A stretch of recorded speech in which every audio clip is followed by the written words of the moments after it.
MP Ajay বিশ্বাস মহোদয়, যিনি এই বয়সেও লেখালেখি কবিতার যিনি প্রকাশিকা, মেধা ও মননের সমাহার, যেটা তাদের স্লোগান হিসেবে আমরা দেখি, আসলে তার বাস্তব চিত্র আজকে আমরা দেখতে পাচ্ছি এই কনফারেন্স হলে। লেখক সম্মেলন, এই লেখক সম্মেলনে উপস্থিত রয়েছেন মাননীয় উদ্বোধক ত্রিপুরা রাজ্য মহিলা কমিশনের সম্মাননীয় চেয়ারপারসন শ্রীমতী ঝর্ণা দেববর্মা মহোদয়া। উপস্থিত রয়েছেন বিশেষ অতিথি হিসেবে শ্রী নন্দকুমার দেববর্মা মহোদয়, যার নাম গোটা রাজ্যে নিজের পরিচিতি বহন করে, বিশিষ্ট কবি, সাহিত্যিক, গবেষক। উপস্থিত রয়েছেন বিশিষ্ট কবি শ্রী দীপাল দাস মহোদয়, বলতে হবে। মিলনকান্তি দত্ত রয়েছেন, যিনি রাজ্যের সাহিত্য জগতে একটা উজ্জ্বল নক্ষত্র, আমাদের সবার গর্বের বিষয় যে উনি আমাদের মধ্যে আজকে এসছেন এখানে। এবং সম্প্রতি গত বছর তিনি রাজ্য সরকারের অটল কবিতা ও সাহিত্য সম্মানে ভূষিত হয়েছেন, যেটা সাহিত্যের ক্ষেত্রে ত্রিপুরা সরকারের সর্বোচ্চ সম্মান। রয়েছেন বিকাশ রায় দেববর্মা মহোদয়, যিনি কর্মরোগ সাহিত্যে বিশেষ করে একটা উজ্জ্বল। আসলে এটা একটা আমার মনে হয় অনন্য আয়োজন, কারণ লেখক সম্মেলন খুব কম আমরা দেখি।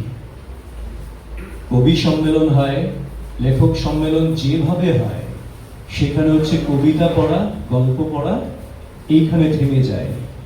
কিন্তু এই যে পারস্পরিক আলোচনার যে দৃষ্টিভঙ্গি থেকে আজকের এই লেখক সম্মেলন, একের সঙ্গে অপরের মতামতের বিনিময় করা, এই দিক থেকে নিঃসন্দেহে এটি একটি অনন্য আয়োজন এবং এটা আগামীর সমৃদ্ধির একটা নতুন মাত্রা সংযোজন করবে লেখালেখির জগতে, সেটা আমি নিশ্চিতভাবে বিশ্বাস করি।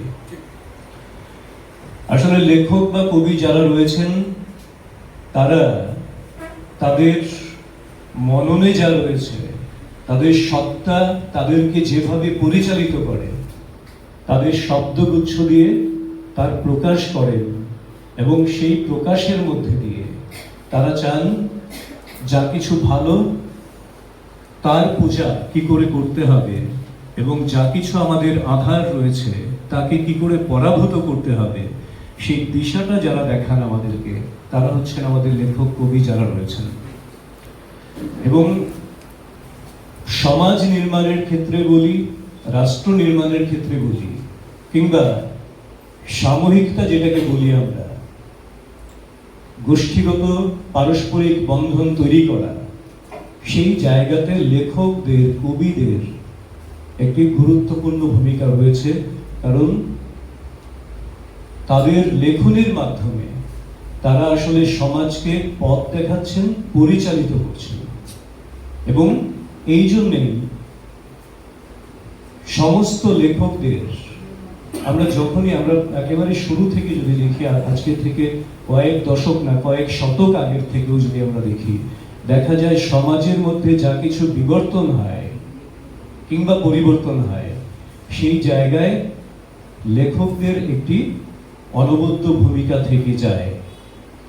তো আমি আশা করব, যেভাবে আমাদের রাজ্যের বিভিন্ন প্রান্ত থেকে সমস্ত গুণী লেখক, কবি, সাহিত্যিকরা এখানে সমবেত হয়েছেন, আপনাদের আজকের এই আলোচনায়, আদান প্রদানে আমাদের পরবর্তী প্রজন্মের যারা রয়েছে তাদের কাছে একটি ইতিবাচক বার্তা পৌঁছবে, যাতে করে আমরা সবাই মিলে ত্রিপুরার সাহিত্য, সংস্কৃতি, ত্রিপুরার সমাজ উন্নয়ন তথা সার্বিকভাবে ত্রিপুরাকে একটি অনন্য প্রদেশ হিসেবে নির্মাণের জন্য সবাই মিলে যাতে আমরা কাজ করতে পারি, সেই বার্তা এখান থেকে যদি আমরা দিতে পারি এবং তার একটি দিশা নির্দেশ যদি এখান থেকে তৈরি হয়, তাহলে এই লেখক সম্মেলন সার্বিকভাবে সার্থক হবে।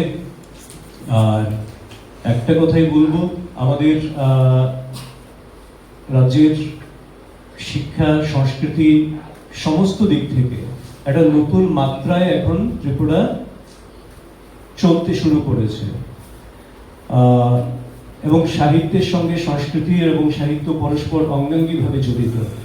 তার জন্যই আমার মনে হয় যে সংস্কৃতির ক্ষেত্র আমরা যেটা করছি, রাজ্য সরকার যেটা করছেন, সংস্কৃতির যতগুলি ক্ষেত্র আছে,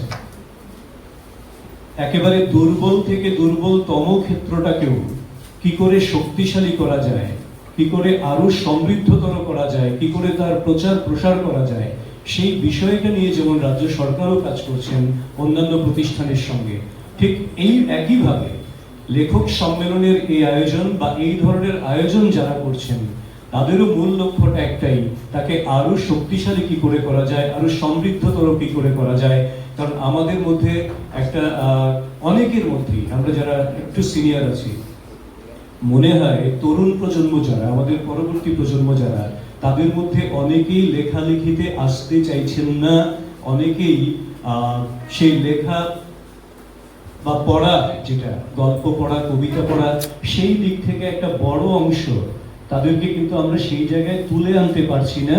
তারা বরং টেকনোলজির কারণে হোক বা আধুনিকতার আবদালে হোক, কোথাও না কোথাও আমাদের ছোটবেলায় যেটা আমরা দেখেছিলাম, সেই জায়গাটাতে একটা ভাটা পড়ছে এখন।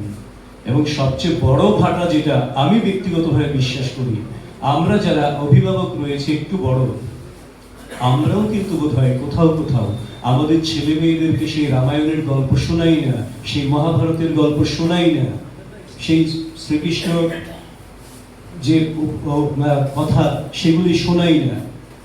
তো কাজেই আমাদের দায়িত্বও কিন্তু এখন বেড়ে যাচ্ছে, আমাদের পরম্পরাগতভাবে আমাদের যে সাহিত্যের ঐতিহ্য রয়েছে সেইটাকে বাঁচিয়ে রাখা এবং তাকে পরবর্তী প্রজন্ম পর্যন্ত নিয়ে যাওয়া, সেই দায়িত্বটা কিন্তু আমাদের অনেক রয়েছে।